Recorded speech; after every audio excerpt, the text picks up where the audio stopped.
Well, guys, today I want to talk a little bit about the state of the gaming industry and what you can do to fight back a little bit. My name is Tim. The channel's name is Indies mostly. I typically do small indie titles. I play a lot of Project Zomboid. I do a lot of JRPGs. I am going through Hollow Knight right now for the first time, trying to finish it so that I can get around to Silksong finally. But today I want to do something a little bit different and talk a little bit while I play. You'll see a little bit more on my face than usual today.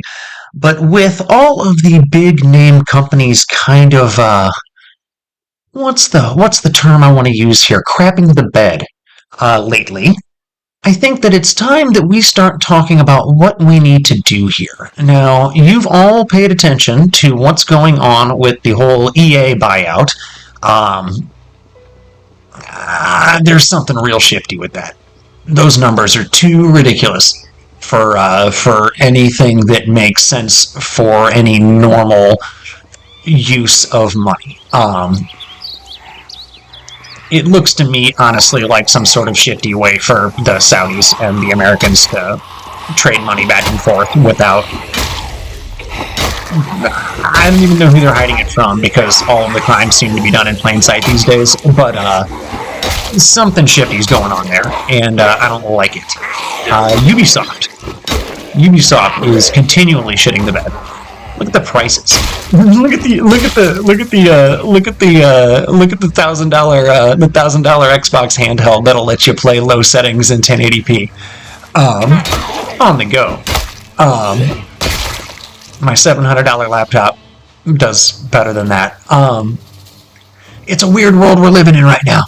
It is a weird gaming world that we're living in right now. I saw a crazy video the other day. That was showing The Witcher 3 when it originally came out and requiring 2 gigs of VRAM. And now you've got games that don't look significantly better than that, needing 16 plus. And the utter lack of optimization is just wild. And then they have the audacity to charge $70 for it. Like, it's absolutely insane. And like, I get that budgets are higher, but this is all just going into the profit line, the bottom line, the margins of the very, very tippy top every single time.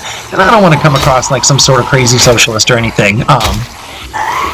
I definitely lean left when it comes to that sort of stuff, but the amount of money that the top tier people are making here is just obscene. It's crazy. It's absolutely crazy. I've decided that I'm going to go ahead and, out of principle, not play The Outer Worlds 2 until I can buy the Game of the Year edition for like $30. So that'll probably be like next summer, would be my assumption. But you know what? Microsoft can wait. They don't need my money that bad. They've made no effort to look at Game Pass. We haven't even talked about Game Pass yet. Like, what the fuck is going on with Game Pass? Like, that shit's ridiculous. This shit is ridiculous. Anyway, I've never done Game Pass. Well, I very, very briefly did. I own a Series S. I actually bought a Series S. I was gonna use it. I was gonna call it my Bethesda box and just use it for the lowest tier Game Pass and to play all the Bethesda games. But then Starfield sucked, and I already own New Vegas, and well, I've got like 7 copies of Skyrim because they tricked me all those times. So did I really need it? I went ahead and canceled that a long time ago, well before the price increases became the issue that they are today. Let's see. Ooh, I'm in a little pain. Do I have... I do. Some painkillers. Sitting here talking so much, not paying attention to my moodles. Let's go ahead and eat that fresh pear, too, while we're here, right? Might as well. Now, do I have anything I can drop? Not really. You know what? Go ahead and kill some more zombies. I'm gonna keep talking about stuff. Nintendo's another fucking, F-bombs galore. Who cares? Nintendo's another example. They can eat shit. I bought a Switch too, and I very much regret it. Donkey Kong was very fun. I'm not gonna lie. Like, Donkey Kong was quite enjoyable. I had a lot of fun with it. But $550 to play Donkey Kong? Nah, I won't be spending $70 on spending $70 on a mid as fuck looking Pokemon game. And I certainly won't be spending $70 on Metroid Prime when it finally comes out, because, quite frankly, it's gonna look like it was made for Switch 1. You cannot convince me that the Switch 2 version is going to be worth it in any conventional sense. So yeah, Nintendo with their pricing, and they're just fucking sue happy nature. Like, I'm just so done with them. Like, I'm just done. I have to assume Sony's going to follow suit with all of this. Like, you know, their prices are already relatively high. The PS5 Pro is ridiculous. Yeah, it's relatively powerful, but nobody seems to be using it for anything. Next-gen consoles are all going to be over $1,000, guaranteed. I honestly expect Microsoft to do it first, but I think Sony will probably do the same thing with the PS6. I think that they're going to work in some sort of contracts like the cell phone carriers do.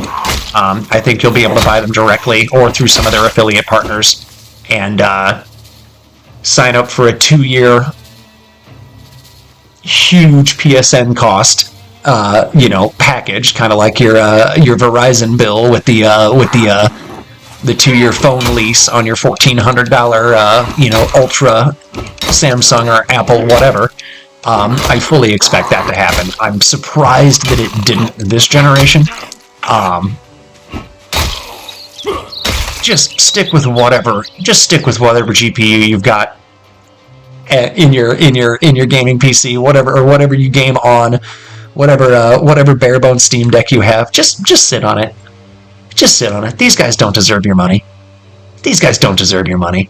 This has been a year where so many AA and indie games have just knocked it out of the park. Just absolutely crushed it, especially when compared to these mid-as-fuck offerings from the big names. And there have been some good AAAs too, don't get me wrong. But there have been a lot of really, really bad ones this time around. And, okay, I don't need an additional claw hammer. Let's get rid of that. I don't need a CD player. Let's get rid of that. There we go. That got rid of my encumbrance problem, so that's cool. That's cool. So yeah, I fully expect Microsoft to follow suit, or Sony to follow suit with all of this price increases, and I do really, God, that's gonna suck. And people are going to walk right into it, too. They're going to be like, oh, $119 a month for 2 years? Or whatever the fuck.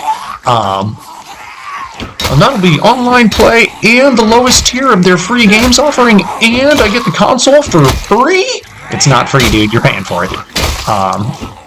Everybody walking around with a $1,000 phone, and very, very few people are paying for those things up front. And the subscription model of corporate America, of society, I assume it's elsewhere, I assume it's not just America, but the subscription model of everything is why we're all poor.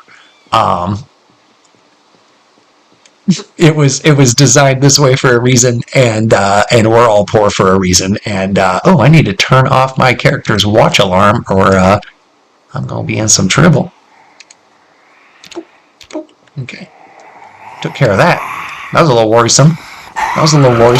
But yeah, in a year where we've had this many double and triple, or AA and indie games come out, and I'm going to mention a few, but I'm going to miss a bunch because there are so damn many, and everybody's taste is so drastically different.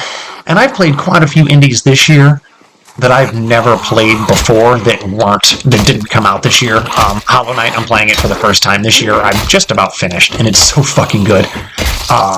Chained Echoes I played this year for the first time. It didn't come out this year, but goddamn was it a great little JRPG. I was doing a full playthrough actually of it on the channel, but it was getting very, very few views, and I just finished it on my own time because, quite frankly, it was more enjoyable to play without the commentary than it was with. That game was phenomenal. Silksong this year, the big one, the real big one, as far as indies go. Haven't got to it yet. I am going to finish Hollow Knight first. I just got the Monarch Wings, the double jump, whatever, boost jump ability. So, like, I'm getting real deep. I'm getting real deep into Hollow Knight. I have a vast majority of the skills and the abilities. So the only two skills that I'm missing, I'm pretty sure that there's a skill you can get that lets you like swim through the acid pools, and I don't have that yet. And I still haven't figured out what you need to get through the black barriers that exist in a couple places. So, you know, that's still coming in Hollow Knight, but then Silk Song's going to be featured in the channel. I do have a couple other games that I'm wanting to feature on the channel as well that I haven't really had the time for yet. Slay the Spire is one. That's an older game that I played a lot of on PS5 and PS4 even, maybe. But the sequel comes out next year, I believe. I think it got delayed to next year, Slay the Spire 2. And I am very, very much looking forward to that. That is one of the big indies for next year that I'm looking forward to. And we're going to get to some more of those here later on once I finish out what's already been happening. Ooh, that was deadly. Blueprints was another one from this year. Puzzle game. And it was badass. I only got the bare bones basic ending. I did not go significantly deeper to get any huge story reveals or anything like that with other endings or anything like that. But that game was rad. It took me like 50 something. It took me quite a few days. It took me quite a few days of like in the game to beat that. Quite a few runs because it was like a roguelike.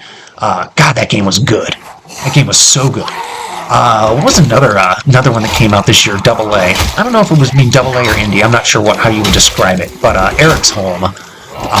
And that game was good. Eric's Home was really freaking good. It was like an isometric top-down stealth puzzle game. Kind of the best way to describe it. Huge production values on the cinematics on that game. It was crazy. Like absolutely crazy the effort they put into that one. Wow, there are so many zombies in, I have heavy population on this run.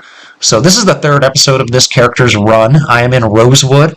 The plan is, a friend of the channel, Eli, recommended that I try to see if I can survive in the tornado shelter in Brandenburg, and I have never done that. I have passed through the tornado-wrecked neighborhoods in Brandenburg, but I've never actually tried to use the tornado shelter. So that's where we're heading eventually. This was a Rosewood spawn with heavy pop zombies. So what the plan is to, I already cleared the firehouse and the gas station. The plan now is the police station, and then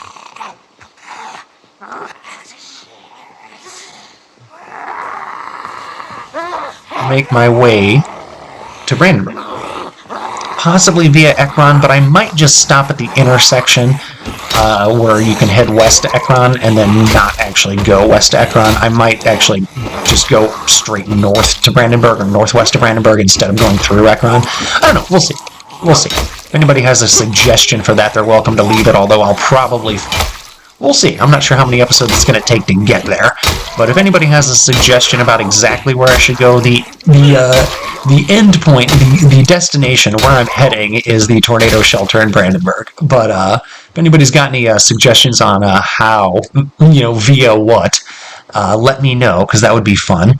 Then we had a couple obvious double A games as well. Claire Obscure, you can't talk about this year without Claire Obscure, because holy shit, Claire Obscure was incredible. I did not beat it. I need to go back and beat that game. I really do. Got sidetracked by something else. I can't remember what. Yeah, it's really frustrating now, because I really should go back and finish. I really should go back and beat Claire Obscure. I may have to start that one fresh. I may have to start that one fresh when I do. Maybe that'll be like a January thing, because I've got some plans going forward for the next couple of weeks and months. But South of Midnight was another good one. It wasn't a 9 out of 10 game by any means. It wasn't even an 8 out of 10 game by any means. When it came out, I called it a 7 out of 10 game, 9 out of 10 experience. That game was moving. It was touching. It was real. The main character felt like a real person. And, yeah, she had some corny dialogue, but nothing that was distracting from the just beautiful nature of the narrative. It was stunning. It was a phenomenal game. Well, experience. It was a decent game. Phenomenal experience. So yeah, those were some of the ways that we could avoid the AAA sphere this year. Going into next year, there are quite a few budget titles that I think we all need to kind of keep our eyes on, because I, for one, am not going to keep, what's the word, patting these giant companies on the back while they screw us over. We're not doing that. Like, I'm done with that crap. It's ridiculous. So what we're going to do is stick with some more indies next year.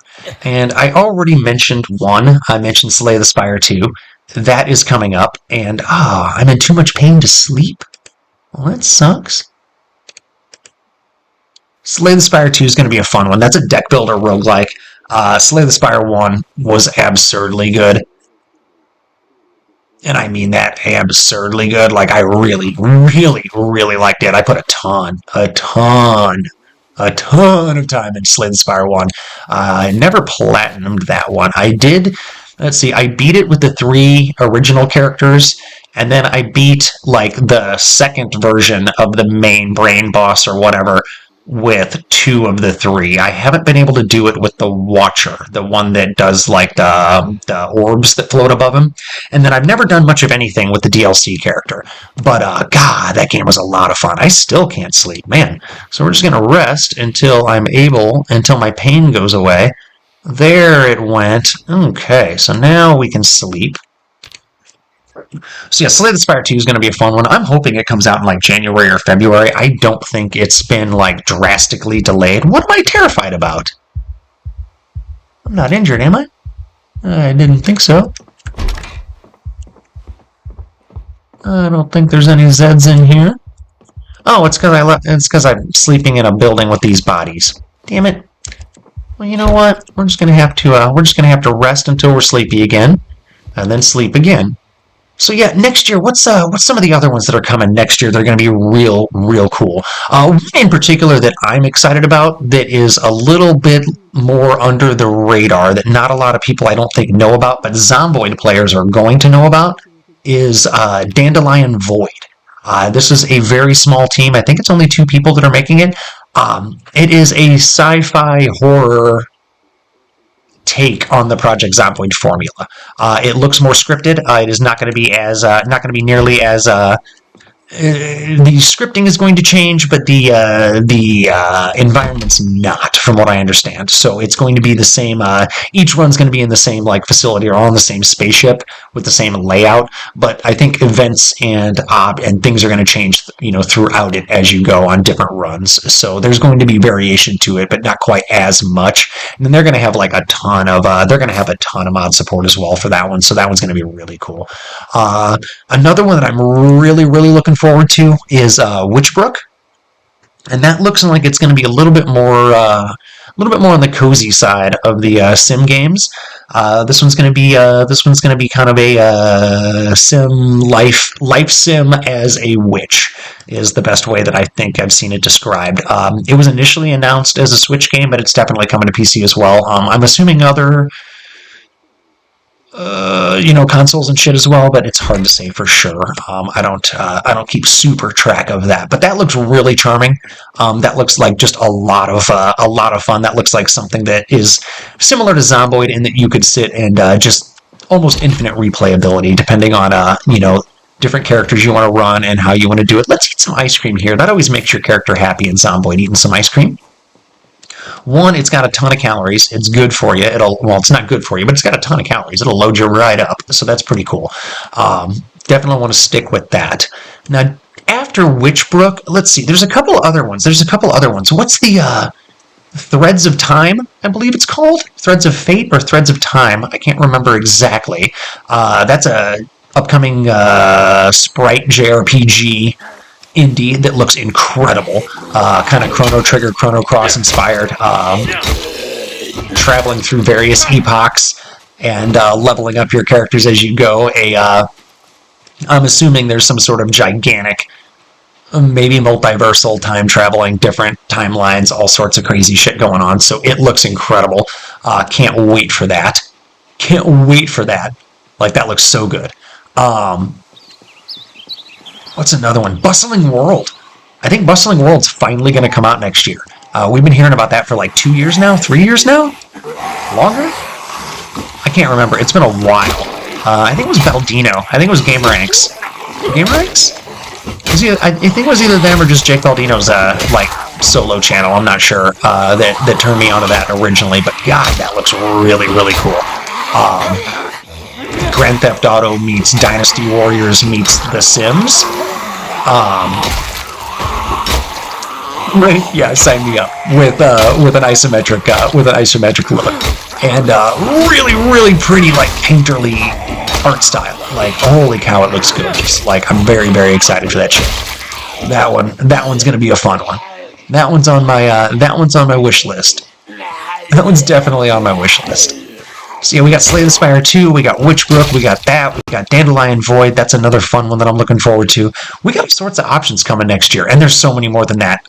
Like, there are so many more than that. Like, I'm not even like scratching the surface with those. Those are just some bigger named ones that are coming. So there are definitely things that we can do. Definitely things that we can do to not continually put more money into the hands of these companies that really don't give a flying fuck. So many of these games are being made without passion anymore. So many of these games are by the books, games by number, checklist. Fill out the checklist on these forums. Look for something that you're going to enjoy. Look for something that isn't going to break the bank and that you're going to be able to put some time into. I have over 2,000 hours in Project Zomboid. For 2,000 hours in a $20 game. Like, that shit's crazy.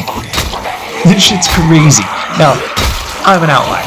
That's a lot of Zomboid. I'm not gonna lie. That's a lot of Zomboid even for somebody who streams Zomboid. But I really like it. I really like it. And I have a feeling some of these upcoming indies I'm gonna like a whole lot too. And